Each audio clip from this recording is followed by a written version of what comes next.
Mga kabarangay, naranasan mo na bang magkaroon ng summer love? Yung tipong nagkakilala kayo habang bakasyon mula sa school o trabaho. Sabi nila, napaka-romantic daw ng ganong love story. Dahil sa isang maiksing panahon ay nabubuo agad ang isang magandang pagmamahalan mula sa hindi inaasahang pagkakataon. Yun nga lang, kapag summer love, sabi nila ay natatapos din daw ito kasama ng pagwawakas ng tag-init. Madaling nakakalimutan kapag nagkahiwalay na at nalayo sa isa't isa. Bumabalik ang bawat taong involved sa kanya-kanyang mga buhay at sa pagpapatuloy nila ay nakakalimutan na rin nila ang mga nangyari. Kung naranasan mo na ito, kabarangay, ay masasabi mo bang totoo ang aking sinasabi? Sadya nga bang nakatakdang magwakas ang isang summer love? Isang napakaganda at mainit na summer na araw sa inyong lahat, mga kabarangay. Bagay na bagay ang ating kwento sa panahon natin, kaya sigurado akong kikiligin kayo sa ipinadalang liham ng isa nating kabarangay. Ako po ang inyong Mr. Barangay Love Stories Papa Dudot, tagapagatid ng kwento ng pag-ibig, buhay at pag-asa sa Barangay Love Story. Dear Papa Dudot, tandang-tanda ko pa, ubod ng init noong hapon na iyon. 8 years old pa lamang ako pero buo pa rin sa aking alaala ang nangyari sa akin doon sa Argao, Cebu. Dahil sa sobrang tirik ng araw ay pinayagan ako ni Mama na pumunta sa dalampasigan malapit sa amin kasama ang nakatatanda kong kapatid na si Rhea. Nandun lang siya sa maliit na kubo na nasa ilalim ng puno ng niyog dahil ayaw niyang umitim. Nagdadalaga siya noong mga panahon na yon kaya nagiging conscious na sa kanyang itsura. Ako naman ay tuwang-tuwa sa pagtatampisaw sa tabing dagat. Isa kasi yon sa mga pinakagusto kong gawin sa tuwing nasa probinsya kami, bilang sabik ako sa dagat. Dala-dala ko ang aking laruang pala at balde para makagawa ako ng kastilyong buhangin. Walang mintis yan, kapag pupunta ako sa beach ay dala ko ang mga laruang kong yon para makabuo ako ng mumunting istruktura sa dalampasigan. Pagkatapos kong magtayo ng isang maliit na kastilyo ay naging abala ko sa pangungulekta ng sigay dahil yon ang paborito kong shell. Gustong-gusto ko kasi ang korte nito at kapag bumubuo ako ng sandcastle ay yon ang ginagamit kong pangdekorasyon dahil halos magkapareho ang itsura ng mga sigay. Nakayuko lang ako. Tinitignan ng maigi ang buhangin para mahanap ang aking kailangan ng may aninong sumulpot. Tinignan ko kung sino ang nakatayo sa aking harapan at nakita ko ang isang batang lalaki na naka-shorts na may drawing na Superman at sandong puti. Parang lampaso ang korte ng kanyang buhok, kaya medyo natatawa pa ako pero pinigilan ko lang dahil hindi ko naman siya kakilala. Bilugan ang hugis ng mga mata niya at ang mga labi niya ay maliit pero medyo makapal. Heto sabi niya sa akin at may inabot siya. Pagbuka ng kanyang mga kamay ay may shell siyang mga dala. Iba-iba ang hugis at laki ng mga ito at pati mga kulay. Nakita kasi kitang namumulot ng shell Para ba yan sa castle mo? Dagdag pa niya. Halatang may punto siyang Bisaya pero maayos ang Tagalog niya. Oo, para sa castle ko yung mga pinulot ko. Pero gusto ko mga sigay lang ang ilalagay kong dekorasyon. Tinignan ng batang lalaki ang kanyang hawak at pinili niya ang ilang sigay na kanyang mga nakuha. Eto, may sigay ako napulot. Pwede ba akong sumali sa pagtapos ng castle mo? O sige, basta mamulot ka ng maraming sigay. Sabi ko sa batang lalaki na napangitin ng napakalaki sa aking pagpayag na patulungin siya. Okay, gagawin ko yan. Maya-maya pa ay isang palad na puno ng sigay ang inabot sa akin ng batang lalaki. Pwede na ba to? Siguro mga 20 o 30 sigay ang ibinuhos niya sa mga kamay ko. Wow, ang dami! Galing mo naman! O ngayon idikit na natin sa castle natin. Inumpisahan naming dekorasyonan ang munti kong istruktura na ginawa ko gamit ang buhanging basa na hinulma sa aking maliit na balde at plastic cup. Medyo tahimik lang ang batang kalaro ko. Kaya ako rin siguro nagustuhan na kasama siya. Hindi siya kagaya ng ibang kalaro ko noon sa Maynila na madaldal, maingay at mahilig mang-agaw ng mga laruan. Sinusunod lang ng bata ang aking gustong gawin sa kastilyo. Maghapon naming binuo ang aming masterpiece hanggang sa mababa na ang araw at hindi na masyadong mainit.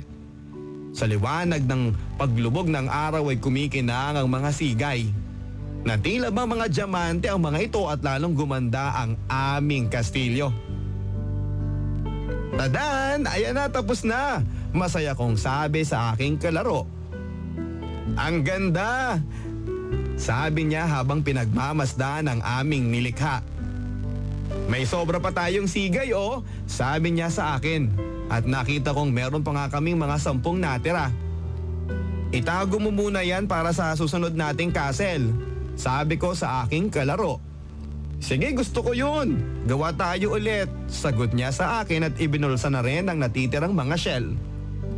Naupo lang kami habang tinitingnan ang aming ginawa hanggang sa tinawag na ako ng ate ko. Amethyst, halika na. Uwi na tayo bago magdilim.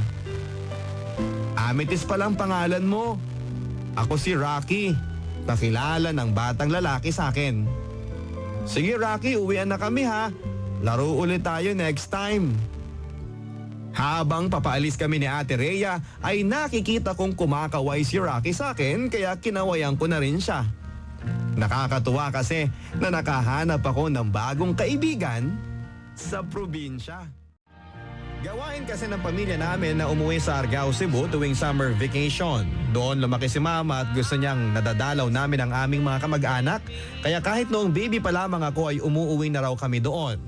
Sakto rin kasi na piyesta kaya masaya at maraming mga nagaganap sa bayan. Pero dahil maliit pa lamang ako noon ay mas abala ako sa paglalaro sa tabing dagat. Pangungulekta ng shell na sigay at paggawa ng mga sandcastle. Yun ang dahilan kaya sobrang tuwa ako nang makilala ko si Rocky. Siya ang unang naging kaibigan ko doon at gustong gusto ko siyang nagiging kalaro.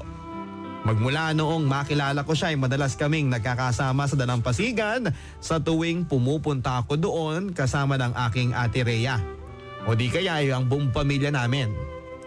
Ang bahay kasi nila ay sa isang maliit na kubo malapit sa dagat kaya nadadaanan lang doon at isisigaw ko lang ang Rocky, dali laro na tayo.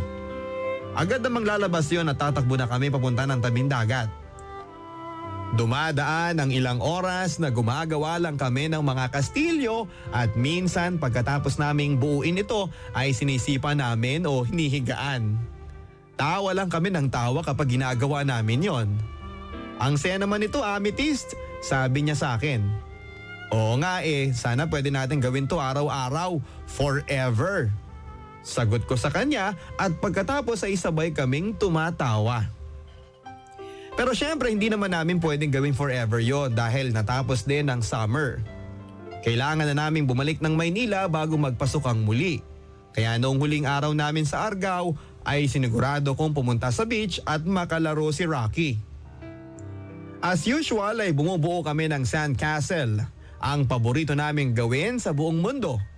Binibilang ni Rocky ang mga sigay na hawak niya habang ako naman ay hinuhukay ko ang buhangin sa paligid ng castle para malagyan ito ng tubig. Rocky, uwi na kami sa Maynila bukas. Bukas na? Nalaglag ang hawak-hawak niyang mga sigay at agad niyang pinulot ang mga ito. Bakit ang bilis naman? Kasi may school na ulit ako Ikaw din may school ka na ulit, hindi ba? Ang lungkot naman. Kailan ka babalik dito sa Argao? Next year na ulit. Pag wala ng school, maglalaro ulit tayo. Siyempre, tapos gagawa tayo ng maraming sandcastle. Lalakihan na natin tapos lalagyan natin ng maraming sigay. Nakita ko na lungkot ang mga mata ni Rocky sa mga sinabi ko. Pero wala din naman akong ibang masabi para hindi na niya maramdaman yon, Papa Dudot. Ako din naman, nalulungkot sa paghihiwalay namin at kung pwede lang ay doon na lang ako sa probinsya at maglaro ng maglaro kasama si Rocky at ang dagat. May dinukot si Rocky sa bulsa niya at inabot niya ito sa akin. Gawa ko para sa'yo. Nakita ko ang mga hawak niyang sigay. Ito ay pinagdugtong-dugtong gamit ng mga sinulid. Ang ganda naman nito, Rocky. Thank you ha. Sinuot ko kaagad ang simpleng bracelet. Naisip kong gawan ka ng ganyan para lagi mo akong maalala. Para hindi mo ako makalimutan kahit malayo ka na. Basta, huwag mong iwawala yan ha. Oo, isusuot ko to lagi, Rocky. Cross my heart. At pagkasabi ko noon ay gumuhit pa ako ng krus na puso gamit ang aking hintuturo. Apir, sabi ni Rocky. At saka babalik naman kami kapag summer na ulit. Magkikita tayong muli. Sinabi ko yon bilang pampalubag loob sa aming dalawa. Kinuha ko rin ang lumang kamera na pinahiram ni Mama sa akin para makakuha ko ng mga litrato bilang souvenir bago kami makaalis ng Cebu. Picture tayo. Para hindi ko makalimutan ang mukha mo. Lumapit si Rocky sa akin. Smile, sabi ko sa kanya at klinik ko ang kamera. Halika na, kuha tayo ng tubig para sa sandcastle. Huwag ka nang malungkot, Rocky. Kinuha ko ang kamay niya at hinila siya papunta sa dagat. Dala ang aking munting balde. Winisikan niya ng tubig kaya nabasa ako at gumanti rin ako sa kanya. Napakasaya ng hapon na iyon, Papa Dudot. Simpleng-simple lang ang kaligayahan ng isang bata. Ang makapaglaro at makasama ang isang kaibigan. Ilang taon din kaming hindi nakauwi ng Argao dahil naging abala sina Mama at Papa sa kanilang mga trabaho. Noong umpisa ay sobrang lungkot ko dahil talagang sabik naman akong bumalik sa probinsya at maglaro ulit kasama si Rocky. Ngunit sa pagdaan ng mga araw, buwan, taon ay unti-unti ko rin nakalimutan ang lahat. Naging busy rin ako sa aking pag-aaral at ang mga extracurricular activities namin sa eskwela. Dahil sa natural na daloy ng buhay ay mabilis na lumipas ang araw at parang isang iglap lang ay 8 taon na ang dumaan. 16 years old na ako noong mapagpasyahan ulit nila Mama at Papa na umuwi kami sa Argao dahil nakahanap sila ng libreng oras. At saka matagal na rin silang inuudyokan ng kanilang mga kamag-anak na dumalaw na muli. Habang nasa eroplano ako ay nakadungaw ako sa mga ulap ay bigla ko naalala ang aking naging kaibigan sa dalampasigan, si Rocky. Naisip ko tuloy na makikita ko kaya siya sa aking pagbabalik. Hindi na ako masyadong umaasa dahil mahabang panahon na at 8 taon na pero maganda sana kung makikita ko siya ulit. Pagkarating namin sa bahay ay agad ako nagpaalam. Ma, punta lang ako sa beach ha? Beach agad? Mukhang namiss mo talaga ang Argao ah. Hindi ka ba muna kakain? Ma, okay pa ako. Gusto ko lang talagang pumunta ng beach. O sige ha, punta ka na. Pangiting sabi ni Mama. Matagal na akong sabik sa kakaibang katahimikan ng dagat kaya yun ang una kong tinungo. Naglalakad ako sa malit na daanan. Napapaligiran ng mga puno ng niyog at nagbalik sa akin ang mga alaala noong ako ay bata pa. Dumaan ako sa munting bahay nila Rocky para makita kung nandun siya. Tao po, Rocky, nandiyan ka ba? Ilang beses akong kumatok pero mukhang walang tao. Sayang naman, akala ko makikita ko ulit siya. Sa bagay, matagal-tagal pa naman ang ilalagi ko sa probinsya kaya baka magkaroon kami ng pagkakataong magtagpo. Nagpatuloy ako sa aking paglalakad at noong bumungad ang dagat sa akin ay kakaibang saya ang aking naramdaman, Papa Dudot. Agad ako nagpunta sa may buhangin at naupo, nagmasid sa kapaligiran. Namiss ko to. Ang sarap ng pakiramdam na nandito naman ako, malayo sa ingay at gulo ng syudad. Noong sumunod na araw ay maaga akong nagising para makumusta ang mga pinsang kong nakatira malapit sa amin. Bumaba ako sa dining area ng 8:00 nang nakita ko nakaupo doon ang mga magulang ko at ang aking lolo at lola at ang isang matandang babae na hindi ko kilala. Halika Amethyst, kain ka na apo, sabi ni Lola. Good morning po. Nagmano ako kina lolo at lola at humalik kina Mama at Papa. Anak, ito nga pala si Manang Auring. Siya ang asawa ng hermano mayor natin sa pista ngayong taon. Paliwanag ni Papa sa akin. Maayong buntag, sabi ko kay Manang Auring. Maayong buntag sad, Amitis. Nagpunta ako rito kasi nabalitaan ko sa lola mo noong isang araw na uuwi kang araw. Ang apo niya. Kailangan kasi namin ng Reyna Elena sa Santa Cruzan, kaya naisip kong ikaw na. Ako po, Reyna Elena? Nakakahiya naman po siguro. Sigurado akong maraming magaganda dito sa barangay natin, Manang. Agad na nagsalita si Lolo. Aba, ikaw yata ang pinakamaganda sa lahat ng narito, Amethyst. Nagmana ka yata sa amin ng lola mo. Nagtawanan kami sa hirit na pabiro ni Lolo. Sige po, okay lang sa akin, sagot ko sa kanila. Mukhang wala naman akong magagawa at hindi ako makakatanggi sa kanila. Dumating ang araw ng pagsasagala ko. Abala ang lahat sa pag-aayos ng aking buhok at makeup. Medyo kinakabahan ako dahil hindi naman ako sanay ng ganon. Sa katunayan, first time ko pa lang na makakasama sa Santa Cruzan. Reyna Elena pa. Heto na ang gown mo, sabi ni Manang Auring at halata namang sabik na sabik siyang ipakita sa akin ang aking susuotin. Hawak-hawak niya ang isang Maria Clara style gown na light yellow ang kulay at punong-puno ng sequins na baby blue sa baba. Sa taas naman na bahagi ay may maliit na rosas na puti.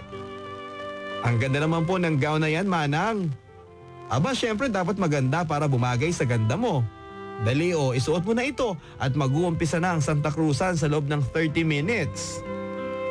Tinulungan ako ni Manang Auring at ang mga alalay niya na magbihes at pagkakita nila sa akin ay parang napabuntong hininga ang lahat. Nanlaki ang kanilang mga mata sa sobrang tuwa. Lalo na ang mga bakla. Kagwapa ba oy, ang ganda mo, Inday, Amethyst. Hindi sila magkamayaw sa pag-aayos nung damit at natingnan ko ang sarili ko sa salamin. Lalo akong kinabahan, mga kabarangay. Ano kaya ang iisipin ng mga tao kapag nakita nila ako? Nagtungo na kami sa simbahan dahil doon mag-uumpisa ang prosesyon. Ang dami ng tao noong makarating kami kaya pagkaposisyon ko sa may arko, inumpisahan akong pagpawisan. Nako, wala akong dalang panyo. Sabi ko sa aking sarili. Lumingon-lingon ako sa harapan para hanapin si Manang Auring nang biglang may tumapik sa balikat ko.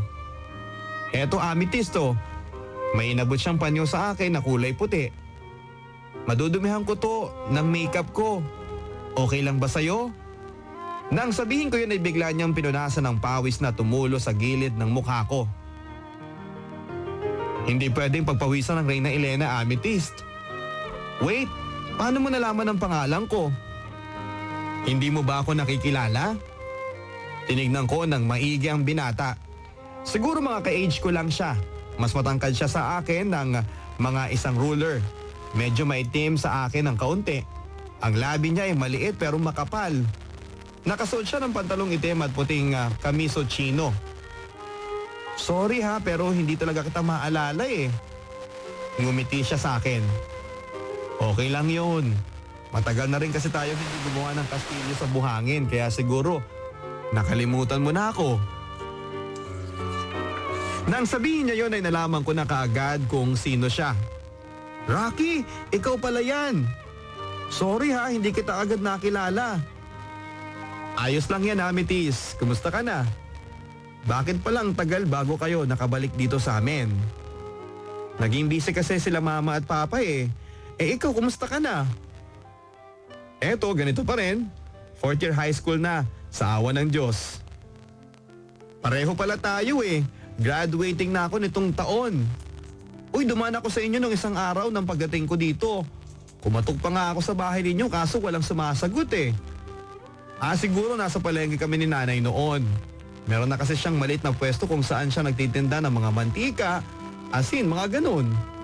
Siguro nung pagpunta mo saktong tinutulungan ko siyang magbantay. Siguro nga, sabi ko naman sa kanya.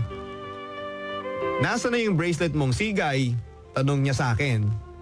Ay, nasira kasi eh. Kaya ang ginawa ko, pinalitan ko yung sinulid ng nylon. Saka ako sinabit sa cabinet ko sa Maynila. Nandun pa yun hanggang ngayon. Natuwa si Rocky sa kanyang narinig at halos abot tenga ang ngiti niya. Talaga? Baka naman sinasabi mo lang yan para hindi ako ma-hurt. Totoo yun, Rocky. Hindi na kasi kasya sa akin yun eh. Kasi syempre lumaki din naman ako. Anong balak mong gawin ngayong summer? Tanong sa akin ni Rocky. Hindi ko pa sure eh. Naisip ko na parang gusto kong bumisita sa mga kalapit na bayan. At saka syempre, magpa-practice ako lumangoy dahil nagle-lessons ako ng last summer. Aba, sakto yan. Pwede kitang samahan sa ibang bayan kasi kabisado ko na mga pasikot-sikot doon. Yung mga magagandang puntahan at saka kapag naisipan mo mag-swimming, daanan mo ako sa bahay ha o sabihan mo ako para masamahan kita. Hindi ba nakakaistorbo ako sa'yo? Sabi mo, tinutulungan mo ang mama mo. Gusto ko pa sana makipagkwentuhan kay Rocky pero biglang lumapit si Manang Auring. Dali na Inday, mag-uumpisa na tayo. Pumisosyon na si Rocky sa may arko. Isa pala siya sa magbubuhat nito. Sige Amethyst, mamaya ipagpapatuloy natin ang pag-uusap natin ha? Okay. Pumunta na ako sa gilid ng arko at nasa kaliwa ko naman si Rocky.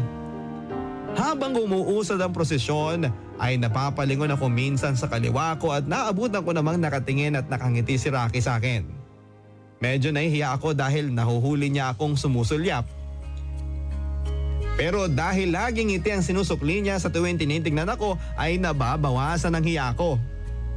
Malayo-layo rin ang nilakad namin pero dahil kay Rocky ay parang bumilis ang oras. Sige, bumilis ka pa para makausap ko na ulit siya. Pagkatapos ng prosesyon ay nagbihis agad ako at nagpaalam kina mama na papasyal sa perya kasama si Rocky. Oy, siya yung dati mong kalaro, hindi ba? Opo mama, siya yung naghawak ng arko kanina sa Santa Cruzan. Nakakatuwa nga naman after all these years ay nagkita kayo ulit. O sige, mag-enjoy ka ha pero huwag magpapagabi. Promise mama. Hinalikan ko siya sa pisngi at pagkatapos ay umalis na ako para hanapin si Rocky. Nakita ko siyang nakasandal sa may entrance ng simbahan. Tara na, ready ka na? Sabi ni Rocky. Ready? Sabi ko sa kanya. Malapit lang pala sa simbahan at plaza ang tinayong peryahan kaya nilakad lang namin iyon. Pagkarating doon ay tinanong ako ni Rocky. Anong gusto mong unahin? Maglaro muna tayo ng mga games. Sige, tutulungan kitang manalo ng mga papremyo. Magaling yata ako dyan. Puro kayabang. Tingnan nga natin. Nagpunta kami sa color game. Subukan nga natin yung sinasabi mong galing mo. Pagbibiro ko kay Rocky. Sa mga hindi nakakaalam ng color game, pupusa ka sa isang kulay at may mga cabinet na naglalaman ng dice. Kapag hinila na yung tali na nakakabit sa pintuan ng cabinet ay bababa ang dice at kailangan ng kulay na tinayan mo ang siyang nasa ibabaw. Naka-20 na siguro kami pero wala pa rin panalo. Kaya sabi ko kay Rocky, last na to ha, mukhang minamalas ako eh. Inday, anong taya mo? Tanong sa akin ng lalaki sa color game nang marinig niya ang sinabi ko. Color red po. Ay sus, kulay ng pag-ibig, gugma. Tignan natin kung swertehin ka, Inday. Ikaw na ang maghila ng tali, ha? Sa paghawak ko ng tali ay kinabahan ako, mga kabarangay. Para bang sa akin nakasalalay ang taya ng lahat ng pumusta sa kulay pula. Go Amethyst! Cheer ni Rocky. Hinila ko sa wakas ang tali at gumulong ang dice. Bumagal ng bumagal ito hanggang sa huminto. Kulay red please, sigaw ko. Huminto ito sa wakas at sinilip ko kung ano ang kulay na nasa ibabaw. Panalo ang pula, sabi ng lalaking namamahala sa color game. Yehey! Napasigaw si Rocky at nag-appear kaming dalawa habang tumitili ako sa tuwa. Nagpalakpakan ang mga tubaya sa pula at sobrang saya ng mga nanalo. Heto ang 2 piso mo, sabi ng lalaki at bigla akong napatigil sa binigay niyang barya. Ha? 2 piso lang? Sabi ko kay Rocky. Natawa si Rocky sa reaksyon kong gulat na gulat. Amethyst, hanggang piso lang ang taya eh. Yun lang ang pinakamataas kaya 2 piso ang napanalunan natin. Ay ganun ba? Naku, umalis na nga tayo dito. At hinila ko si Rocky papunta sa ibang lugar sa perya. Doon tayo sa Ferris wheel, sakay tayo. Favorite ko yan. Sabi ko kay Rocky at agad akong bumili ng 2 tiket. Dali-dali, sabi ko sa kanya dahil parang ang bagal niyang kumilos. Na makasakay na kami, agad na umandar ang Ferris wheel dahil puno na ito. Napakapit bigla si Rocky sa railing. Teka, takot ka bang sumakay ng Ferris wheel? Oo eh. Nahihiyang sagot niya.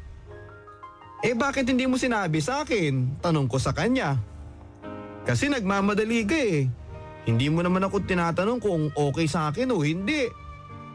Natatawa ako sa itsura ni Rocky dahil parang naninigas na siya. Kaya tinabihan ko na lang siya at hinawakan ang braso niya. Okay lang yan. Huwag kang matakot. Nandito naman ako eh. Biglang hinawakan ni Rocky ang kamay ko at ngumiti siya sa akin. Nakita ko ang maganda niyang mga ngipin at napangiti rin ako. Yon ang unang pagkakataon na nakaranas ako ng kilig.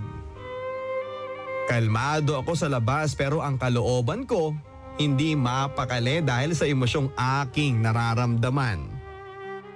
Ang alam ko lang, masayang masaya ako at iniisip kong sana hindi na matapos ang pag-ikot ng Ferris wheel. Tahimik lang kami ni Rocky habang pinagmamasdan ang mga tanawin mula sa taas ng magkahawa kamay. Nilalasap namin ang moment. Pero pagtingin ko sa baba, isang galit na babae ang naghihintay at nakatingin sa amin. Rocky, mama mo. Parang hindi siya okay tignan mo. Dumungaw si Rocky at nakita niya ang kanyang nanay na kulang na lang ay umakyat sa Ferris wheel at hatakin kami pababa. Paglingon ni Rocky sa akin ay nabakas ko sa kanyang mukha ang kaba. Wala namang kaming ginagawang masama pero bakit kaya ganon ang reaksyon ng mama ni Rocky?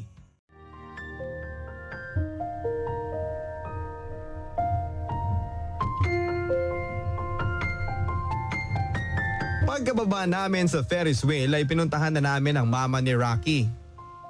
Nay, sabi ni Rocky sabay mano sa kanya. Good evening po. Binati ko pa siya kahit na ang kabog ng dibdib ko ay sobrang lakas. Tinignan niya lang ako pero hindi sinagot. Nanliit ako sa reaksyon niya pero hindi ko pinahalata na naiiyak ako. Halika na, sabi ng mama ni Rocky sa kanya. Walang nagawa si Rocky kundi ang sumunod sa kanya. Lumingon siya sa akin habang papalayo na sila. Mag-isa na lang akong umuwi at sakto namang nasa maliit naming veranda sina Lola at Mama. Apo, bakit mag-isa ka lang umuwi?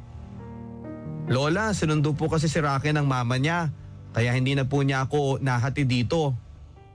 Rocky, yan ba yung nakatira doon sa may dalampasigan? Opo, Nay, sagot ni Mama sa kanya. Biglang nagbago ang mukha ni Lola nang marinig niya yon. Amethyst, huwag ka na makikipagkita dun sa batang yun ha. Hindi ka man lang hinatid. Paano kung nadisgrasya ka at saka wala akong tiwala sa batang yon? Nay, mabait naman po yung Rocky na yun eh. Noong maliit pa sila nila Amethyst magkaibigan na sila. Noon yon. Mga bata pa sila pero ngayon iba na. Dalagat binata na silang dalawa. Hindi ako sumabad sa usapan dahil noon ko lang nakita si Lola na gano'n ang reaksyon. Ano ba naman tong gabing ito? Hindi ko maintindihan kung bakit gano'n na lang ang pagtutol ni Lola sa pagkakaibigan namin ni Rocky. At hindi ko rin alam kung bakit ang mama ni Rocky ay parang iba rin ang tingin sa akin. Noong mga sumunod na araw ay hindi ako pinayagan ni Lola na pumunta sa beach at kung payagan man niya ako ay kasama dapat ang ate o di kaya ang mama ko. Hindi naman ako nangahas na pumunta sa bahay ni Rocky dahil natatakot akong baka nandoon ang mama niya. Kaya din siguro hindi na rin siya pumupunta sa dalampasigan dahil pinagbabawalan din siya. Mahirap dahil gusto ko siyang makasama pero bawal. At ang mas mahirap doon ay hindi ko naman alam kung bakit. Sa sobrang bantay sarado nila sa akin ay hindi kami nakapagkita ni Rocky. Hanggang sa ilang araw ang nalalabi sa aming bakasyon. Nasa dalampasigan ako noon kasama ang ate ko at nagpaalam ako sa kanya. Punta lang ako sa bandaron para maghanap ng sigay. Habang nandun ako sa may batuhan ay biglang may narinig akong sumudsod sa akin. Psst! Psst! At paglingon ko ay nakita ko si Rocky na nakatago sa likod ng isang malaking bato. Rocky, anong ginagawa mo rito? Baka makita tayo ni ate. Nabalitaan ko kasi nga alis ka na kaya naisip kong gumawa ng paraan para lang makita kita bago ka man lang umuwi ng Maynila. Pero ano ba talaga ang dahilan kung bakit ayaw nila tayong magkasama? Wala naman tayong ginagawang dapat nilang pigilan, hindi ba? May alam ka ba kung bakit ganon ang reaksyon ng lola ko at ng mama mo? Nag-isip muna si Rocky bago siya nagsalitang muli na para bang tinitimbang kung sasabihin niya ang kanyang nalalaman. Sige na Rocky, sabihin mo na sa akin please. O sige na nga. Nag-umpisa yan noong buhay pa ang tatay ko. Dati kasi nagtatrabaho si nanay bilang katulong sa inyo. Maayos naman ang trato ng lola mo at ng lolo mo sa aming pamilya hanggang sa magkaroon ng sakit si tatay sa puso. Agad niyang tinakbuhan ng lola mo para makahingi ng tulong nung biglang isugod sa ospital si tatay. Pero nagkataong pumunta ng bayan si lola para dalawin ang kaibigan niya. Ang nakakalungkot ay hindi na rin nagtagal si tatay dahil nga wala namang kaming pera para dalhin siya sa mas malaking ospital. Yun ang naging dahilan kung bakit nagtanim ng sama ng loob si nanay sa lola at lolo mo. Pero Rocky, wala namang kasalanan ng lolo at lola ko. Nagkataon lang na wala sila doon noong panahon na kailangan ng tulong ng mga magulang mo. Pero hindi sadya yun. Oo naman. Agad na sagot ni Rocky. Ganon din ang tingin ko pero siguro talaga nasaktan ng sobra si nanay dahil wala siyang nagawa para man lang iligtas si tatay. At naganap siya ng ibang masisisi sa ibang bagay na wala namang kasalanan. Kaya yun. Nakatingin lang si Rocky sa buhangin sa kanyang paanan na parang nahihiya siya sa katotohanan ng kanyang ibinubunyag. Huwag ka nang mag-alala. Hindi naman tayo maapektuhan nun Basta magkaibigan tayo, hindi ba? Sabi ko sa kanya sabay abot ng kamay ko. Kinuha ni Rocky ang kamay ko pero imbes na kamayan ako ay hinalikan niya ito habang nakatitig siya sa aking mga mata. Hihintayin kita, Amethyst. Hintayin mo sana ako. Mabilis na lumipas ang panahon, Papa Dudot. At malapit na akong graduate sa high school. Excited na rin ang karamihan dahil paparating na ang JS Prom. 3 days na lang. Mabuti pa sila excited. Kasi ako, hindi. Hindi kasi ako mahilig sa mga ganong party dahil medyo mahiyain nga ako at ang mas mahalaga, hindi ko alam kung sino ang magiging date ko kahit na paparating na ang prom. May date na ba kayo sa prom? Tanong ng kaibigan kong si Abigail sa aming magkakaibigan noong lunch break namin. Abigail naman, masyado kang excited. Huwag na nga natin pag-usapan yan dahil sawang-sawa na ako sa mga topic na yan. Ay sus!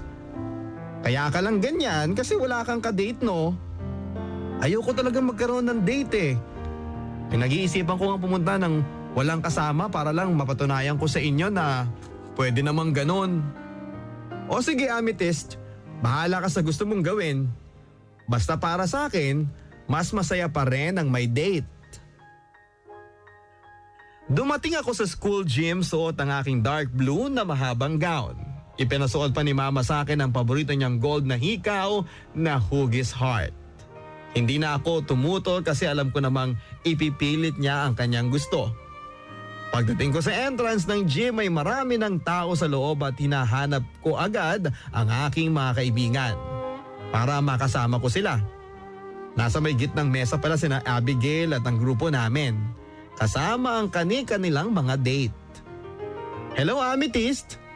Upo ka o diyan ka sa tabi ni Lance. Ha?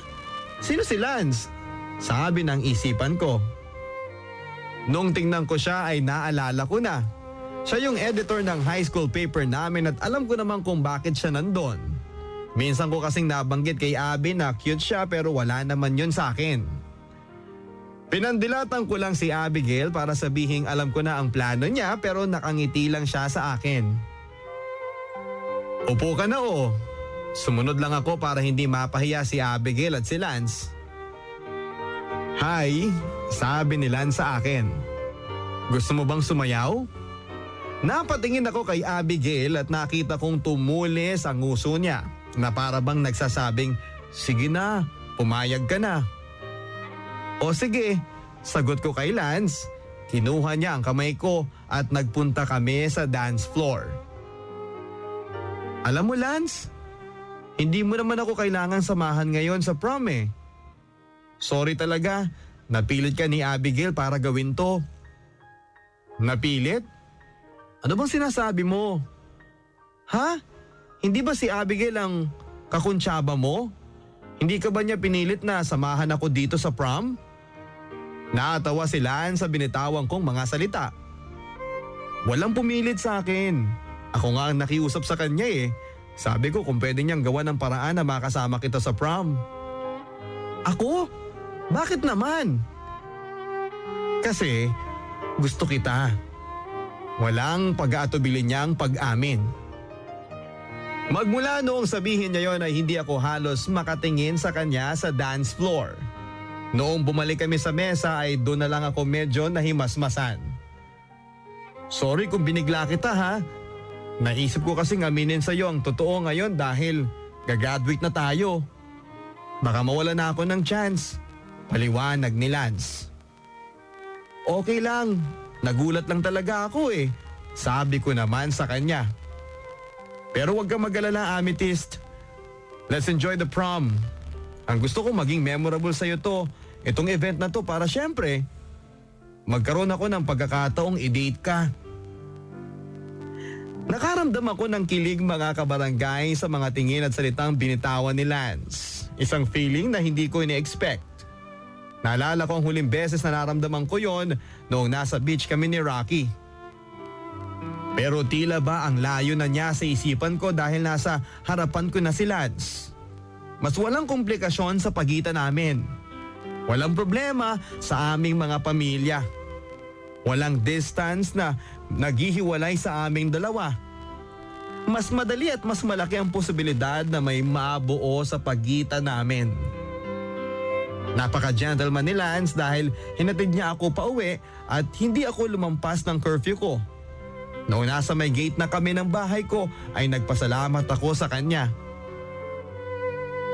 Alam mo, hindi ko inaasahang mag-i-enjoy ako sa prom. Sa totoo lang. Mabuti naman at nag-enjoy ka, Amethyst. It's my pleasure. Nagbow pa siya sa akin na parang ginagawa ng mga prinsipe. Sakto pa ang suot namin. Nakagown ako at siya ay naka-Amerikana.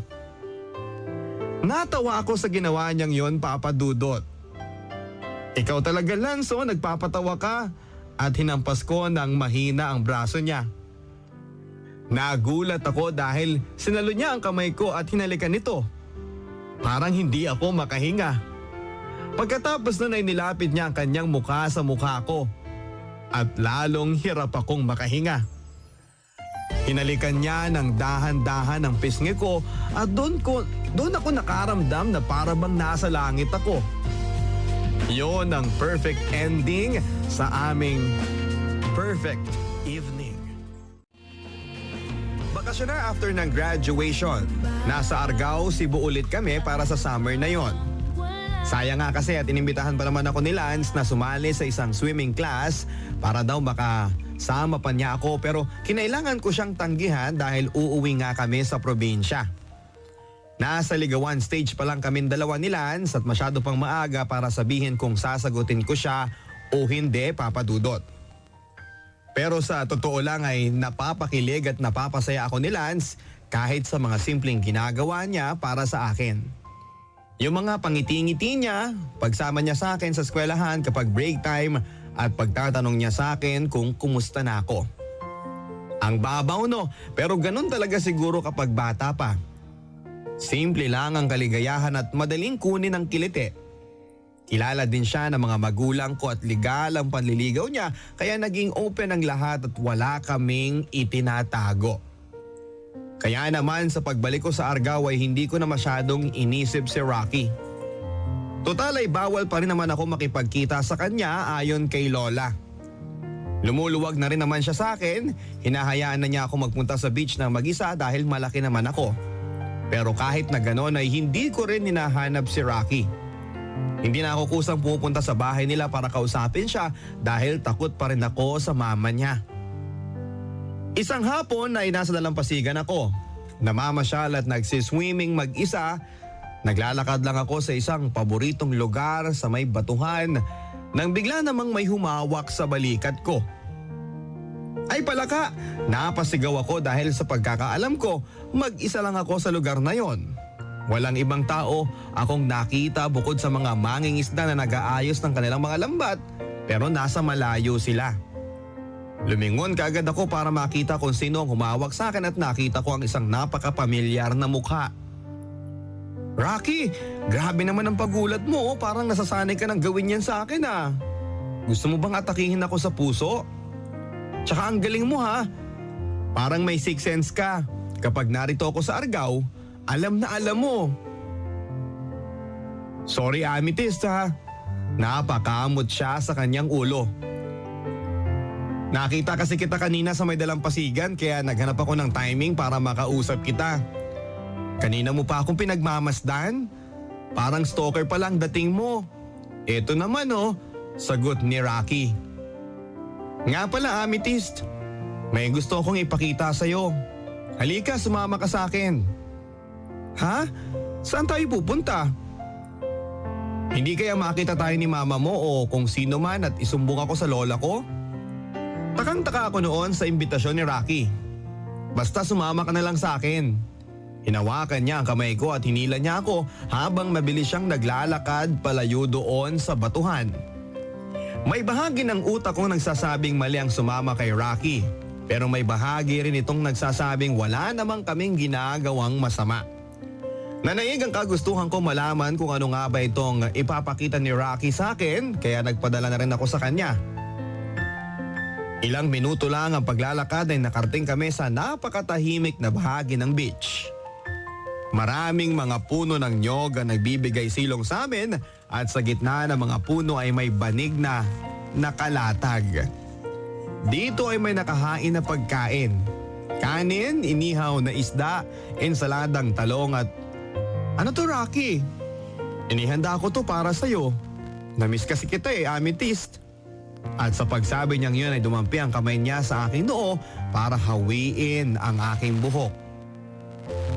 Nagbalik ang kilig na naramdaman ko noong unang beses na hinawakan ako ni Rocky, ilang taon na ang nakakaraan. Ibang klase ang feeling mga kabarangay. Para bang bawat patak ng dugo sa iyong katawan ay nabubuhay at sa pagdampi ng balat niya sa balat ko ay lalong tumitindi ito. Kumain kami at nagkwentuhan na para bang walang oras ang lumipas sa aming dalawa. Graduate na ako, Rocky. I-congratulate mo naman ako. Congratulations, Amethyst. Ikaw ba? Saan ka magka-college? Lilipat ka siguro sa Cebu, no? Dandong kasi maraming eskwelahan. Hindi pa ako sigurado Halika na, doon tayo sa may dagat at gumawa ulit tayo ng kastilyo. Sigurado kung na-miss mo yon. Kilalang kilala mo talaga ako, Rocky. Oo, totoo, na-miss kong gumawa ng sandcastle. Naglabas ng laruan pala at balde si Rocky. Nakakatuwa kasi kagaya ito nung ginamit ko noong maliit pa kami. Noong panahong nagkakilala kaming dalawa. Talagang may dala ka pang ganyan ha? Oo naman, para kumpleto ang gamit, hindi ba? O dali na, gawa na tayo. Tumakbo kami papalapit sa dagat na para bang mga bata. Naghalakhakan na tila ba 8 years old uli kami. Ang edad kung kailan kami nagkakilala. Walang nagbago sa lugar na yon. Kahit na pinagdaanan na ito ng maraming panahon ay ganun pa rin, pero kami ni Rocky ay malalaki na. Marami nang nagbago sa amin. Naghukay ako at kumuha ng tubig sa dagat at unti-unti ko itong inihalo sa buhangin. Habang nararamdaman ng aking mga kamay na humuhulma ang buhangin ay nanumbalik sa aking mga alaala nung ako ay maliit pang bata at napakaganda ng pakiramdam na yon. Napapansin kong sumusulyap sa akin si Rocky habang abala kami sa aming ginagawa pero hindi ako nagtanong sa kanya kung bakit. Hinayaan ko lang siya na gawin ang gusto niya na para bang hindi ko siya napapansin. Pero hindi pa rin siya tumigil sa kakatingin sa akin. Rocky, may problema ba? Nagulat siya sa tanong ko. Ha, problema? Wala naman. Yumuko na lang siya at nagpatuloy sa paghulma ng mga kastilyong buhangin. Maya-maya pa ay nagsalita siya. Alis na ako. Pupunta akong Iloilo para tulungan yung tiyuhin ko sa negosyo nilang grocery. Hindi ko inaasahan na sasabihin yun ni Rocky kaya agad ako nagtanong. Paano ang college? Hindi ka na mag-aaral? Sayang naman. Amethyst, mahirap lang kami. Wala kaming sapat na pera para sa pag-aaral ko kaya kailangan ko magtrabaho muna. Siguro sa paglipas ng panahon ay makakaipon din ako. Makakapag-aral din. Ewan ko ba basta kailangan kong umalis at magtrabaho. Hindi ako makapagsalita, Papa Dudot. Parang nabibilaukan kasi ako sa tuwing bubuksan ko ang aking bibig para kausapin si Rocky. Natatakot akong kapag nagumpisa ako ay bigla akong mapaiyak. Kailan ang alis mo? Bukas na, Amethyst. Hindi ko na napigilan ang mga luha ko nang marinig kong kinabukasan na ang alis ni Rocky papunta ng Iloilo. Tumalikod ako kay Rocky dahil nakakahiya. Ayaw kong makita niyang umiiyak ako pero nilapitan niya ako. Amethyst, bakit ka umiiyak? Hindi pa rin ako humarap sa kanya dahil patuloy pa rin sa pagtulo ang aking mga luha. Huwag ka nang umiyak. Ayaw kong nakikita ka ng ganyan eh. Umikit lang ako kasi hindi ko kayang tignan sa mata si Rocky. Hindi ko pwedeng idilat ang mga mata ko dahil natatakot ako na sa kung ano makikita ko. Alam kong matutunaw lang ako sa tingin ni Rocky. At sa pagkakapikit kong yon ay naramdaman ko ang halik ni Rocky sa aking mga labi. Dito ay napadilat ako. Nakadikit ang mga labi ko sa mga labi ni Rocky at nagustuhan ko yon. Parang saglit na nabura ang kalungkutang dala ng kanyang balita sa akin. Mahal kita, Amethyst. Matagal na kitang mahal. Sa tingin ko, nung una pa lang kitang nakita sa may dagat ay naramdaman ko na yon. Hindi ko alam kung maniniwala ka sa akin pero yun ang nasa puso ko. Mahal na mahal kita at gusto kong malaman mo yun. Nakakahiya mang aminin na ako na mismo ang humalik kay Rocky noong ginawa niya ang kanyang pag-amin. Hindi ko pa kasi makuhang sabihin na mahal ko rin siya kaya dinaan ko na lang sa isang halik. Ibig sabihin din ba niya ni mahal mo rin ako? Tanong niya sa akin. Oo. Hindi ko pa rin siya gaanong matignan sa mata. Niyakap niya ako ng mahigpit mga kabarangay. Ang tagal kong hinihintay na mangyari ito, Amethyst. Kung alam mo lang. Mga ilang minuto lang kaming magkayakap sa tahimik na lugar na yon. Wala kaming ibang iniisip sa mundo kundi ang isa't isa. At kung gaano kami kasaya ng magkapiling at ngayon sa wakas, naamin na rin namin ang laman ng aming mga puso. Pero kagaya ng mga nakaraan naming pagkikita ay pinaghiwalay din kami ni Rocky ng distansya. Ganun naman yata talaga eh. Sa pagdating at pag-alis ng bawat summer ay nagtatagpo at nagpapaalam kami sa isa't isa. Parang cycle ng kaligayahan, kalungkutan, pagkalimot, paulit-ulit hanggang sa magkita kaming muli. Hindi ko pa maintindihan noon ang buhay at ang mga hiwagang nakabalot dito kaya napuno ako ng lungkod sa pagkakawalay ko kay Rocky, ang aking summer love. Sandaling napapawi ang lungkot na yon sa bawat sulat na aking natatanggap mula sa kanya at sa bawat tawag niya sa akin. Hindi ko maintindihan kung ano nga ba ang silbi ng aming pagkikita sa nakaraan kung kami ay hindi na rin magkakasama. Sa paglipas ng panahon, kapag naaalala ko siya ay parang isang kupas na larawan na lang ang alaala ko sa kanya. Pero may dala pa rin itong kaligayahan at sigla sa puso ko. Ngayong summer ay nagbalik ako sa dalampasigan kung saan nagsimula ang lahat. 39 years old na ako at marami na akong napagdaanan sa buhay, kaya parang iba na rin ang tingin ko sa dalampasigang ito. Habang pinagmamasdan ko ang mga alon na dinuduyan ng mga bangka, naaalala ko ang mga pinagsamahan namin ni Rocky. Kung paanong sa bawat pagbisita ko sa Argao, Cebu ay kasama siya sa mga alaala ko. Ang bilis ng panahon parang sa isang iglap lang ay biglang iba na pala ang buhay mo. Mami! Mami! Ang ganda naman dito sabi ng aking bunsong si Karen habang tumatakbo sa buhangin. Oo nga mami, I like it here sobra. Sabi naman ng panganay kong si Alvin habang hinahabol ang kapatid niya. Si Karen ay 7 years old na at si Alvin naman ay 10 years old. Sila ang mundo ko ngayon at ang aking mga pinakamamahal. Tama nga ang sabi ng nanay ko. Kapag naging nanay ka na, mag-iiba ang mundo mo at yun na mismo ang naranasan ko noong dumating ang aking mga anak sa aking buhay. Lahat ng ginagawa ko ngayon ay para sa kanila at sila ang aking prioridad. Parang naging mas mabuti akong tao. Ang aking pagkatao at ang kaligayahan na aking nadarama dahil kasama ko sila at hindi ko yun ipagpapalit sa kahit na anong bagay sa mundo kasi mahal na mahal ko sila. Naisipan ko silang dalhin sa Argao sa unang pagkakataon para makita nila ang beach na kinikwento ko sa kanila at makilala rin nila ang aming mga kamag-anak. Habang tuwang-tuwa sila sa paglalaro ay nadama ko ang una kong nadama noong bata ako sa dagat na ito. Yung pakiramdam mo na pwede kang maglaro habang buhay dahil wala ka pang ibang iniisip. Ang sarap nga namang maging bata. Nasasalamin nyo ng tuwa na nakikita ko sa kanilang mga mata habang sila ay nagtatakbuhan sa dalampasigan at nagtatampisaw sa tubig. Mami, gawa tayo ng sandcastle, sabi ni Karen. May laruan din siyang pala at balde na kagaya noong akin dati. Sige baby, halika. Expert yata si Mami dyan. Biglang may humawak sa aking kamay. Honey, ayos ka lang ba? Paglingon ko ay andyan si Rocky. Honey, okay lang.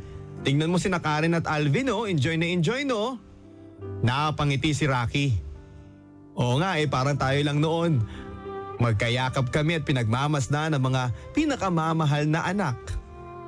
Ang layo na ng narating natin, Amethyst. Nakakatuwang isipin. Oo nga, Rocky. At mauuwi rin pala tayo sa piling ng isa't isa. Hinalikan ni Rocky ang aking pisngi ng dahan-dahan at feeling ko ay para naman akong teenager. Hanggang ngayon, Papa Dudut, ay ramdam ko pa rin ang kilig at sweetness matapos ang 10 taon naming pagsasama ni Rocky. Wala ring nagbago. Hindi ito kumukupas. Ganon siguro kapag mahal na mahal mo ang isang tao. Kapag tunay ang nararamdaman ninyo sa isa't isa, ay hindi kayong magbabago sa inyong relasyon. Magmula sa pagiging magkaibigan, ay naging magkaibigan. Masaya ako, ang aking summer love ay naging forever love. Ang inyong kabarangay, Amethyst. Mga kabarangay, ang sabi nga nila, ang summer ay dumarating din at pagkatapos ay napapalitan din ng tag-ulan. At may mga pag-ibig tayo sa ating buhay na ganoon din ang nangyayari. Dumarating na parang season at nawawala rin. Pero maswerte ang mga kabarangay nating si Amethyst dahil nakatagpo siya ng isang Rocky. Sa pagdaan ng panahon ay napagtagumpayan nila ang mga pagsubok sa kanila na sumalubong. Minsan sa umpisa mabato ang daan at iisipin mong wala ka namang kahihinatnan ang dulo nito. Pero kung magtsatsaga ka lang ay maaring kaligayahan mo na ang nakaabang sa inyo. At sa mga kabarangay natin na nakatagpo na ng kanilang forever love, parte kayo. May iba dyan na hindi nila natatagpuan yan o kung nakita man nila ay nakakalpas sa kanilang mga kamay. Isang napakagandang bagay ang pagmamahal at mahalin. At isa itong inspirasyon sa buhay na magtutulak para pagbutihin ang bawat bagay. Pahalagahan ang mga taong inyong pinakamamahal at ipaalam sa kanila kung gaano sila kaimportante sa inyo. Para habang buhay, magtagal ang inyong pagsasama. Salamat kay Amethyst sa kanyang pagsulat dito sa ating programa sa Barangay Love Stories number 1. Sana'y nagustuhan po ninyo mga kabarangay ang kanyang kwento na puno ng pagmamahal. Kung kayo naman ay nagnanais na magbahagi ng inspirasyon at aral sa pamamagitan ng ating programa, ipadala ang inyong mga sulat sa Barangay Love Stories Facebook account sa ating pong fan page. O kaya naman po ay magpadala ng snail mail sa GMA Network at sa Corner Timog Avenue, Diliman, Quezon City. I-like ang ating pong Facebook account, Barangay Love Stories. Mapapakinggan ninyo Lunes hanggang Biyernes ang radyo nobela 9 to 11 ng umaga. Muli po ay lubos ang aking pasasalamat sa inyong pagsubaybay sa ating number 1 radio sa buong Pilipinas. Ako ang inyong Papa Dudot at ito ang mga kwento ng pag-ibig. Buhay Pag-asa sa Barangay Love Stories number 1.